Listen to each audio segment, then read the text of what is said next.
Good morning বন্ধুরা। আমি আজকে আপনাদেরকে আমার মতন পটল ভর্তা শেখাবো। পটল সিদ্ধ করতে বসিয়ে দিয়েছি, অল্প দিয়েছি জল, কারণ এই জল যদি বেশি হয় না তাহলে ফেলা যাবে। আমি চাই পটলটা জলের মধ্যেই শুকিয়ে যায়। যে নুন দিয়ে দিলাম, সামান্য নুন হলুদ দিয়ে এটাকে ভাপাবো। জলটা একদম পরিমাণ মতো দিয়েছি।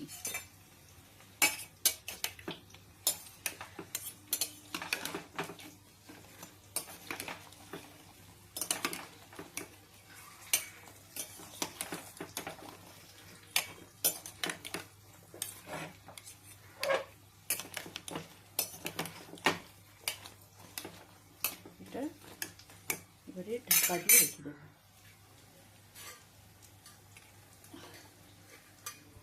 ঢাকা দিয়ে রেখে দিলাম। এই যে বন্ধুরা, আমি এই যে পটলগুলোকে তুলে এখানে রেখে দিয়েছি, আর এখানে দিচ্ছি হচ্ছে পেঁয়াজ, রসুন, আর হচ্ছে শুকনো লঙ্কা, আর হচ্ছে এই যে কালো জিরে। এবার প্রথমে কড়াইতে তেল দিয়ে দেব। কড়াইতে তেল দিয়ে দিলাম।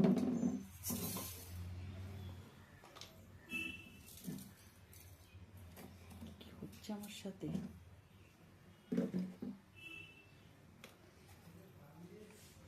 তেলটা একটু গরম হলে তারপরে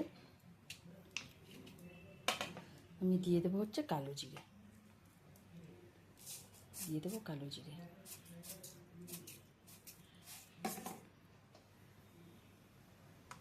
কালো জিরেটা একটু ভালো করে ভাজবো।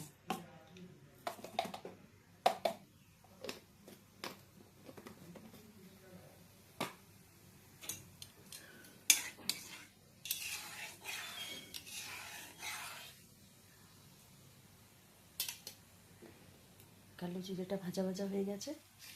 এবার দিয়ে দেবো একটু শুকনো লঙ্কা।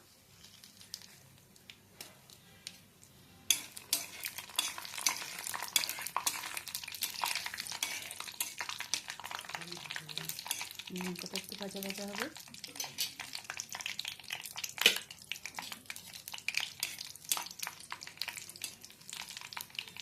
সেটাই হয়ে যাবে, আলাদা আলাদা করার কিছু নেই। দিয়ে দিলাম রসুন।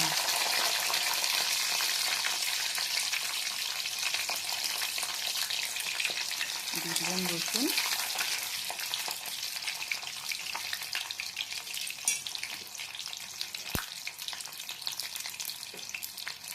দিয়ে দেবো পেঁয়াজ।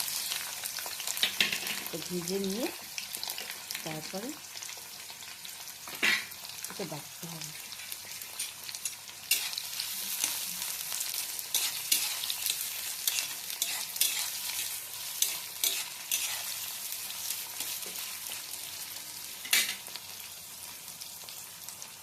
যেহেতু আমার আগেই পটলে দেওয়া ছিল, সেজন্য আমি অল্প নুন দেবো,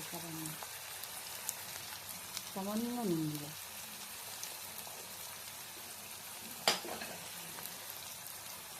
এত ভালো হয় এটা খেতে, মানে পটলের তো সব রকমই আমরা খাই, একবার এটা বানিয়ে খেয়ে দেব, যে টেস্ট হয় এতে।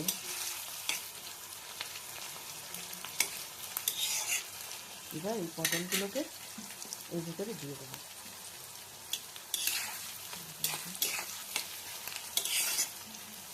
আমি অনেকে সিদ্ধ অবস্থাতেই বাটে, বাট আমি একটুখানি পটলগুলোকে তেলে নেড়ে নিই, কারণ এখনকার পটল তো বৃষ্টির জল পড়ে পটলে, তেমন একটা হয়ে যায় পটলগুলো। একটু নেড়ে এটাকে বাটবো।